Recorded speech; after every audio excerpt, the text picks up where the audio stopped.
9월 10일 목요일 말씀 동무 시작하겠습니다. 에스겔 6장 1절부터 14절까지 말씀입니다. 하나님께서 산을 향하여 에스겔에게 예언을 하라 말씀하시는데, 산을 향하여 예언하시는 이유는 뭐냐면 산과 언덕과 시내와 골짜기인데, 구체적으로 거기에는 산당이 있기 때문입니다. 산당은 솔로몬이 1000번제를 드릴 때는 하나님께서 그때 역사하시기도 하셨고 좋은 분위기로 시작을 했는데, 나중에 가면서 거기에 이제 제단을 만들어 놓고 분양하면서 우상을 숭배하는 곳으로 바뀌어졌기 때문이죠. 그래서 하나님께서 지금 에스겔에게 산들을 향하여 명령하라고 선포하라고 말씀하시면서 산당을 지금 다 이제 회파하시겠다, 이런 말씀을 하십니다. 근데 오늘 말씀 본문에서 반복되는 말이 있습니다. 4번 나오는 말이 있는데, 내가 여호와인 줄 알리라. 그들이 내가 여호와인 줄 알리라. 이렇게 말씀하시는데, 산당을 다 하나님께서 부수시고, 그리고 산당에 있는 모든 도구들을 다 무너뜨리시고, 그리고 산당에서 우상 숭배하던 이스라엘 백성들을 다 제거하신다라고 말씀하시면서, 이렇게 될 때에 그들이 내가 여호와인 줄 알게 할 것이다. 이 산당을 다 부수는 분이 누구냐? 우상 숭배하는 사람들을 제거하는 분이 누구냐 하면 여호와인 줄 알게 할 것이다, 이렇게 말씀하시는데, 중요한 것은 이 말씀을 전했을 때 저들이 모른다는 겁니다. 우상이 산당이 무너지고 바벨론이 쳐들어와서 산당이 무너지고 이것들 저것들이 다 회파되고 있는데, 이거 왜 이렇게 되지? 이걸 모른다는 겁니다. 근데 언제 알게 되냐면 8절에 보면은 하나님께서 이스라엘 백성들 흩어버린답니다. 주변 나라로 흩어버리고 그 이방 나라에 잡혀갔을 때, 그때의 그 이방 나라 가운데 남아있는 사람들 중에서, 그 사람들 중에서 하나님을 기억하는 사람들이 일어난대요. 하나님이 그때서야 생각이 난대요. 그러고 난 뒤에 우상 때문에 하나님의 마음을 아프게 해드렸구나, 이것을 생각하게 되면서 가슴을 찌고 한탄하게 되는 일이 있는데, 그때서야 그들이 나를 여호와인 줄 알리라. 그러니까 예루살렘 이스라엘 땅에서 산당들을 막 부수고 우상 숭배자들이 죽음을 당할 때는 하나님이 누군지를 몰랐는데, 하나님을 알라고 보여줬는데 몰랐는데, 근데 그게 다 무너졌을 때도 몰랐는데, 바벨론 땅에 포로로 왔을 때 남아있는 자들이 그때 왜 그렇게 됐지? 이렇게 생각해 보니까 그때 하나님이 그렇게 말씀하셨구나, 그리고 이게 하나님이 하신 일이구나, 그때서야 알게 된다는 거예요. 인간이 참 미련한 게 뭐냐면 꼭 끝을 봐야 돼. 그냥 과정 속에서 뭔가 어려움이 생기고 문제가 생기고 환란이 오고 이렇게 되면 이게 내가 뭔가 잘못 살고 있는 게 아닌가, 이게 하나님께 벗어난 거 아닌가, 좀 생각을 해봐야 될 문제인데, 근데 인간은 꼭 끝을 봐야 돼. 다 잃어버려야 그때서야 하나님을 기억한다는 거예요. 그때서야 하나님을 생각한다는 거예요.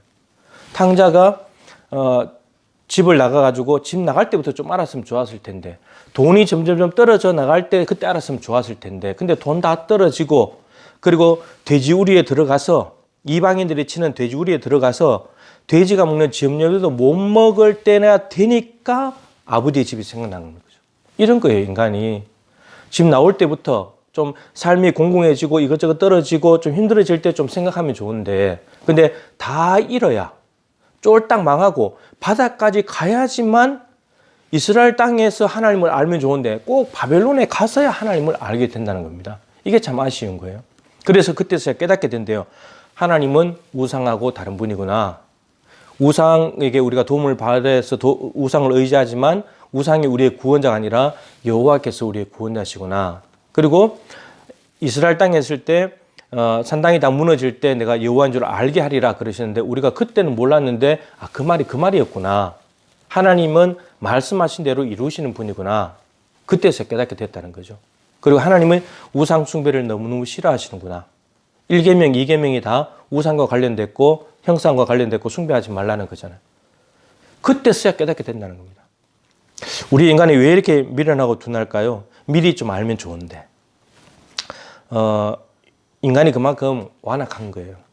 악한 거예요. 마음이 굳어져 버린 거예요. 우리 암투병하고 있는 윤동환 집사님이 전에 한번 말씀드렸지만 이렇게 말씀하셨어요. 암에 걸려가지고 생각지도 못했던 암에 걸려가지고 암투병을 하면서 힘든 시간도 있었지만 참 많은 은혜를 누리고 있는데, 이렇게 말했어요. 이 정도까지 됐는데도 하나님이 주시는 메시지를 내가 알아차리지 못한다면 나는 끝이다, 여기서. 그러니까 지금 분명히 이렇게 된 것은 하나님이 그동안의 메시지를 계속 주셨을 텐데 내가 잘 못 알아차리고 살다가 지금 이렇게 되고 나니까 이 상황에서도 이렇게 이 상황이 됐는데도 하나님이 나에게 지금 뭘 말씀하시려고 하는 건가? 이거를 내가 알아차리지 못한다면 이거 외에 다른 방법은 없다는 겁니다. 이게 마지막이라는 거죠. 그래서 이 집사님이 참 오히려 이 암투병하면서 더 기도하고 또 환상을 보게 되고 하나님의 은혜를 누리게 되면서 이제 9월 달에 이제 그동안 수술한 거 이제 보건 수술을 하고 난 뒤에 이제 열심히 주님을 위해서 헌신하겠다고 마음에 다짐하고 결단을 하고 있어요. 우리가 마지막까지 가기 전에 미리 좀 알아차릴 수 있으면 미리 이거 잘못된 길이구나. 하나님께서 이렇게 말씀하시는 내가 벗어났구나. 이걸 좀 알게 되면 다 잃고 망하고 난 뒤에 하나님을 알아차리는 것이 아니라 그 전에 하나님을 알아차리게 된다면 다 잃지 않고도 하나님의 풍성한 은혜를 누리며 살 수 있을 거다라고 하는 겁니다. 그래서 그날 죄는 그날 해결해 버려야 됩니다.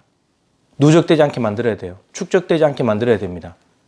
그래서 하나님의 말씀이 한 번 들려올 때 그 말씀으로 나를 점검하고 그 말씀을 가지고 살아가기 시작한다면 내 삶은 하루하루 깨끗하게 정리가 되면서 마지막까지 가지 않아도 늘 하나님의 은혜 속에 살아가는 삶을 살 수 있게 될 것입니다. 하나님을 내가 여호와인 줄 알리라. 하나님은 자신을 알려주고 싶어 하는 분이고 우리 보고 하나님을 좀 알면 좋겠다고 말씀하십니다. 하나님을 알아서 나쁠 건 하나도 없습니다. 하나님을 알면 알수록 하나님을 더 사랑하게 되고 하나님 우리 사랑하신 분이니까.